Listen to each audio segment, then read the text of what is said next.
అందరం చూసాం. కానీ ఒక కోడిగుడ్డు ఒక పరిశ్రమలకి, ఒక రాష్ట్రానికి పరిశ్రమ తీసుకురా బాబు దావోస్కి వెళ్ళానంటే చలి ఎక్కువ ఉంది అందుకని నేను వెళ్ళలేదన్న వ్యక్తి ఈరోజు వాడు బాబు సంపాదించిన ఆస్తి నుంచి గవర్నమెంట్కి ఒక కారు ఇచ్చాడు, ఒక వెహికల్ ఇచ్చాడు. నేను వాడి వదిలేసిన బుల్లెట్ ప్రూఫ్ గల కారుని వాడుతుంది అని చెప్పి మాట్లాడుతున్నాడు. వాడు బాబు సొత్త గవర్నమెంట్కి ఇచ్చిన కారు, గవర్నమెంట్లో తిరుగుతున్న వెహికల్ వాహనము గవర్నమెంట్ సొత్తు, ప్రజల సొమ్ము.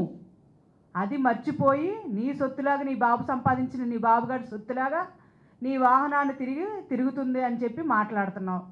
సరే, మీ అమ్మ, మీ భార్య, నీ అక్క ఉన్నారు కదా ఇంట్లోని, వాళ్ళు వేసుకున్న మేకప్తోనా నువ్వు ఇల్లు కట్టిన పుట్టి వేస్తున్నావు ఇల్లుకి, పార్టీ ఆఫీస్కి. మీరు ఆ 5 ఏళ్లలో 1500 కోట్లు సంపాదించి ప్రజాధనాన్ని రంగులకే ఖర్చు పెట్టారు కదా, అది వాళ్ళ యొక్క మేకప్ కిట్లలో నుంచి వచ్చిన పౌడరా? ఒక రాష్ట్ర హోమ్ మినిస్టర్గా ఉన్న వ్యక్తి గురించి నువ్వు మాట్లాడుతున్నావంటే మహిళలకి మీ ఇంట్లో ఇచ్చే గౌరవాన్ని అలాగే చూడాలా? చెప్పండి ఒకసారి. ఇలాంటి మాటలను నడి రోడ్డు మీద మాట్లాడుతున్నాడు అమర్నాథ్. కనీసం ఏ పరిశ్రమ తీసుకొచ్చాడు, ఎన్ని అభివృద్ధి చేశాడు, ఎన్ని సంక్షేమం చేశాడని ఎవడైనా మాట్లాడతాడు.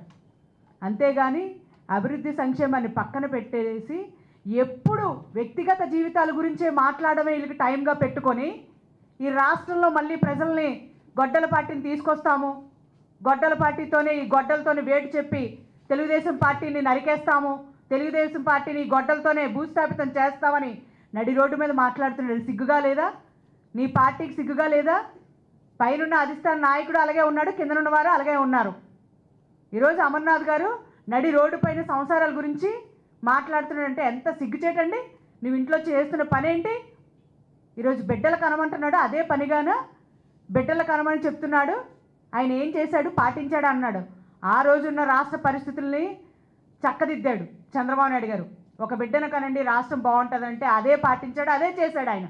ఈరోజు రాష్ట్ర పరిస్థితి ఏమైపోతుందో అని చెప్పి బిడ్డలు కనండి అని అంటుంటే దాన్ని తప్పుగా వక్రీకరించి నడి రోడ్డు పైన హేళన చేస్తూ మాట్లాడుతున్నాడు. చంద్రబాబు నాయుడు గారు పాటిస్తారు, చంద్రబాబు నాయుడు చేస్తారనడానికి ఆ రోజు జరిగిన సిచ్యువేషన్ సందర్భాలు. నడి రోడ్డు మీద సంసారాల గురించి, కాపురాల గురించి మాట్లాడుతున్నారంటే ఎంత వ్యక్తిత్వ హననానికి దిగజారిపోయి వాళ్ళు పార్టీ అధికారంలోకి రాదేమో అని భయపడుతూ మహిళల పైన నీచంగా మాట్లాడుతూ, సంసారాల గురించి నీచంగా మాట్లాడుతూ, ఉద్యోగాలు ఇస్తే నీ ఉద్యోగం ఎవడు చేస్తాడో అని అడుగుతావా? ఏ ఉద్యోగం ఆవిడ చేస్తుంది? ఆవిడ ఒక టీచర్గా వచ్చింది, ఒక హోమ్ మినిస్టర్గా ఉంది. ఆవిడ ఉద్యోగం చేస్తే ఎవరో వాడి ఊర్లో ఉన్న ఆడది చేయదంట ఉద్యోగం. నీ ఉద్యోగం ఏంటి? నీ ఇంట్లో ఉన్న ఆడవాళ్ళు ఏ ఉద్యోగం చేస్తున్నారో పక్కున్న ఆడదాని గురించి వేలెత్తి చూపితే నీ ఇంట్లో ఉన్న ఆడవాళ్ళు 3000 మన వైపు చూపిస్తాయని మర్చిపోతున్నాడు అమర్నాథ్. ఒక కోడిగుడ్డు తెచ్చి పరిశ్రమని కనీసం రాష్ట్రాన్ని ఏళ్ళైపోయాడు. అలాంటి వ్యక్తి ఒక ఆడదాని గురించి మాట్లాడుతున్నాడు. నీ ఇంట్లో ఉన్న తల్లి, చెల్లి, భార్య గురించి మాట్లాడితే నీకెలా ఉంటుంది? వాళ్ళు అదే పని చేస్తున్నారా? వాళ్ళు అదే ఉద్యోగాలు చేస్తున్నారా? అమర్నాథ్ సూట్గా అడుగుతున్నాను. నీ ఇలాకాలో, నీ అడ్డాలని గాజువాకలు ఉన్నావు, ప్రజల యొక్క మన్నలు పొందానన్నావు కదా. ఈ మన్నలు పొందుతూ 30,000 ఓట్లు కూడా ఎందుకు రాలేదు గాజువాక నియోజకవర్గంలో? సిగ్గుపడు, సిగ్గుచేటు. ఒక ఆడదాని గురించి మాట్లాడుతున్నావంటే నీ ఇంట్లో ఉన్న ఆడవాళ్ళ గురించి మాట్లాడాల్సి వస్తుంది. నడి రోడ్డు మీద చెప్పులు తిరగండి. మాకు ఒక సంస్కారం, వ్యక్తిత్వం అన్నీ నేర్పింది మా పార్టీ కాబట్టి ఈరోజు నోరు మూసుకొని కూర్చున్నామంటే ఒకసారి ఆలోచన చేయండి. మేము కూడా మీలాగా బూతులు మాట్లాడినా, మీలాగా రికార్డింగ్ డ్యాన్సులు చేసినా కూడా అవి మాకు అవమానంగా ఉంటుందని మీలాంటి రికార్డింగ్ డ్యాన్స్ మాటకి ఖండనేసిన ఉంటే మాకు చాలా సిగ్గుపడుతున్నాం. ఈరోజు అంబటి రాంబాబు కానీ, కాకాని గోవర్ధన్ గారు కానీ, గోరంట్ల మాధవ్ కానీ ఏం చేసి వచ్చారు మేము చూడలేదండి. మహిళలతో ఎంత అసభ్యంగా ప్రవర్తించారో, ఎంత నీచంగా డ్యాన్స్ వేసుకొని పేకాట పార్టీ అనుకున్నారా? ఎలా పడితే అలా మాట్లాడుతాడు. కాకాని గోవర్ధన్ రెడ్డి అంట, వాడు మాట్లాడే మాటలు చంద్రబాబు నాయుడు గారు అడ్మినిస్ట్రేషన్ కాదని అంటున్నావు. నీకుందా అడ్మినిస్ట్రేషను? ఎంత అడ్మినిస్ట్రేషన్ చేసావు? చెత్త మీద చెత్త పన్ను వేసిన ముఖ్యమంత్రిగా మిగిలిపోయారు చరిత్రలోని. సిగ్గుపడు. అడ్మినిస్ట్రేషన్ ఉంది కాబట్టే హైదరాబాద్ హైటెక్ సిటీని తీసుకొచ్చాడు, రాయలసీమ రత్నాలసీమ చేస్తున్నాడు, ఈరోజు విశాఖపట్నం ఐటీ హబ్ చేస్తున్నారు. ఈరోజు ఇలాంటి వ్యక్తుల గురించి నువ్వు మాట్లాడుతున్నావు. గోవర్ధన్ రెడ్డి ఒకసారి నీ జీవిత చరిత్ర, మీ చట్టాలు అన్నీ విప్పామంటే ఎందుకు పనికిరారు? ఈరోజు 11 సీట్లు పరిమితం అయ్యారంటే మీ మాటలు మీ చేతలు అలాంటి పరిస్థితి తెచ్చుకోకండి. మళ్ళీని రాష్ట్రంలో వెలివేసిన సిగ్గుచేటుగా సిగ్గుపడి ఇంట్లో ఉండిపోవాల్సిన పరిస్థితులు మానేసి ఆడదాని జీవితాల గురించి లేకపోతే ఇంకో వ్యక్తిత్వ హననం గురించి మాట్లాడుతున్నారు. ఒక వ్యక్తి మీద మాట్లాడే హక్కు రాజ్యాంగం మీకు ఎవరికి ఇవ్వలేదు. రాజ్యాంగబద్ధంగా వెళ్ళండి, పార్టీల పరంగా వెళ్ళండి, ప్రభుత్వాలు ఏమైనా తప్పు చేస్తే నిలదీయండి, ప్రజల పక్షాన్ని పోరాడండి. అంతేగాని కనీసం రోడ్ల గొంతలు కూడా పూడ్చలేని పార్టీ కాబట్టే ఈరోజు భూస్థాపితం చేసేసి అదే గొంతలో పూడ్చబెట్టింది. రాజధాని అమరావతి కావాలని రైతులు ఆడబిడ్డలు పోరాడుతుంటే ఆడబిడ్డల కడుపులో ఆ రోజు తన్నారు కాబట్టే ఈరోజు మిమ్మల్ని కడుపులో తన్ని కూర్చోబెట్టారు 11 సీట్లు ఇచ్చి. ఆడ తలుచుకుంటే రాజ్యాలు కూలిపోతాయి కూడానా. ఆడ తలుచుకుంది కాబట్టి మీరు 11 సీట్లు పరిమితం అయ్యారు. అలాంటిది ఈరోజు రాష్ట్ర హోంమంత్రి గురించి కానీ చంద్రబాబు నాయుడు గారి గురించి కానీ ఎవరి గురించి అండి మీరు మాట్లాడుతున్నారు? నాకు తెలియక అడుగుతున్నాను. ఈరోజు పరిశ్రమలు తీసుకొచ్చాడు, చికెన్ షాపులు, మటన్ షాపులు, కోడిగుడ్ల షాపులు ఇలాంటివి తీసుకొచ్చి అవి పరిశ్రమలంట. మేము తీసుకొచ్చాం, మెగా డిఎస్సిని తీసుకొచ్చాం. డిఎస్సిలో ఉన్న విద్యార్థులు ఎవరైతే అర్హతగా ఉద్యోగాలు సంపాదించారో ఆ ఉద్యోగస్తులు తీసుకొచ్చి నడి రోడ్డు మీద కూర్చోబెట్టి ఇదిగోండి 15 లక్షలు తీసుకున్నారని చెప్పానండి.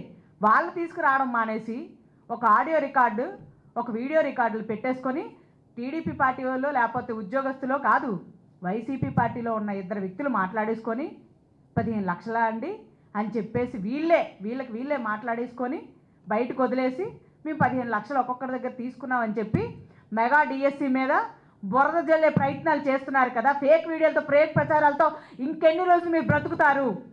అలాంటి బ్రతుకు ఉండకూడదనే కదా 11 సీట్లకి ఆంధ్ర రాష్ట్ర ప్రజలు ఇచ్చారు. అయినా ఇంకా సిగ్గు తెచ్చుకొని బుద్ధి తెచ్చుకొని మారలేదు. మారకపోగా ఈరోజు వ్యక్తిత్వ హననాలు, ఆడదానిపై నిందలు, లేకపోతే మెగా డిఎస్సి మీద ఆ అవరోధాలు, బురద జల్లడాలు ఇవే చేస్తున్నారు. ఇంతకు మించి ఏం చేశారు? ఎన్ని ఉద్యోగాలు ఇచ్చారు చెప్పండి? వాళ్ళు ఏ ఉద్యోగాలు ఇచ్చారు? వాలంటీరు, ఫైబర్ నెట్లోని లేకపోతే సోషల్ మీడియాలోని సొంత ప్రజాధనాన్ని మీ పార్టీ వాళ్ళకి పుచ్చుకొని వాళ్ళకే సోషల్ మీడియాలో ప్రజాధనాన్ని ఇచ్చారు. అబ్బా ఉద్యోగాలు చెప్పండి. సరే, వైఎస్ భారతిరెడ్డి గారు పులివెందుల్లోని ఫైర్ స్టేషన్లో ఎన్ని ఉద్యోగాలు ఇచ్చారండి? ఎవరి సొత్తని ఇచ్చారు? ఎలా ఇచ్చారు? ఎన్ని కోట్లు తీసుకొని ఇచ్చారు? మీ కార్యకర్తలకి మీ నాయకులకి ఎన్నెన్ని వేల కోట్ల ప్రజాధనాన్ని దుర్వినియోగం చేసి ఉద్యోగాలు ఇచ్చారు చెప్పండి. ఈరోజు న్యాయబద్ధంగా మెగా డిఎస్సిని చేస్తే దానిపై బురద జల్లే ప్రయత్నాలు చేస్తున్నారు. నిజంగా ఎక్కడికి ఎటువైపు వస్తుందో రాష్ట్రం అనేది ఆలోచన చేయాలి. ఈరోజు అప్పుల పాలు చేసిన రాష్ట్రాన్ని అభివృద్ధి పాలన వైపు నడిపిస్తున్నటువంటి ఘనత నారా చంద్రబాబు నాయుడు గారు కాబట్టి, ముందు చూపు కలిగిన వ్యక్తి కాబట్టే ఈరోజు ముందుకు నడిపిస్తున్నారు. అలాంటి వ్యక్తుల్ని పక్కన పెట్టేసి ఏంటో మరి వీళ్ళు రాజకీయ నాయకులు అనాలా, లేకపోతే ఇంకా రికార్డెన్స్లు అనాలా, లేకపోతే పేకాట రాయిళ్ళు అనాలా, ఏమనాలో మాకు అర్థం కావట్లేదు. సరే, వీళ్ళు ముందు చూపు ఏంటో నేను చెప్తాను చూడండి. కరోనా టైంలోని కరోనా వస్తే ఎవడైనా ఏం చెప్తాడండి? బ్లీచింగ్ పౌడర్ వేసుకోమని కానీ పారాసిటమాల్ వేసుకోమని మరి చెప్తారా చెప్పండి? అదే రాజకీయ నాయకుల యొక్క ముందు చూపు, గొప్పతనం. ఒకసారి ఆలోచన చేసి బుర్రలకు ప్రజలు పెట్టి రాష్ట్రం ఎటువైపు వెళ్తుంది, ప్రజలకు ఏం కావాలి, ఏమైనా ఇచ్చారా లేదా దాని గురించి మాట్లాడి చర్చకు సిద్ధం. మేము కూడా ప్రజా సంక్షేమంలోనే ఉన్నాం కదా. అభివృద్ధి సంక్షేమాన్ని ఓర్వలేక చూడలేక నెత్తు నేరు కొట్టుకుంటూ వ్యక్తిత్వాల మీద కానీ బురద జల్లితే వాళ్ళు తగ్గుతారు ఆగుతారు అని చెప్పేసి నిరంతరం అదే పనిగా ముందుకు వెళ్తున్నారంటే మీలాంటి వెధవలు నడి రోడ్డు మీద తిరుగుతూ ఉంటే ఆడవాళ్ళు చెప్పులతో చీపులతో కొట్టే పరిస్థితి మీరు తెచ్చుకునే రోజులు రాకూడదు. ఒక 11 సీట్లకు పరిమితం చేసేసారంటే అప్పుడే ఆలోచన చెయ్యాలి, ఇప్పుడు కాదు. కాబట్టి దయచేసి ఏ ఒక్కరూ మహిళలపైన వ్యక్తిత్వ హననం చేసినా రానున్న రోజుల్లో ఇంతకన్నా మీకు 11 సీట్లు కూడా కాదు 0 కూడా వస్తుందో లేదో కూడా చూసుకోండి అని సభాముఖంగా తెలియజేసుకుంటూ ఈరోజు ఇంతటితో ముగిస్తున్నాం.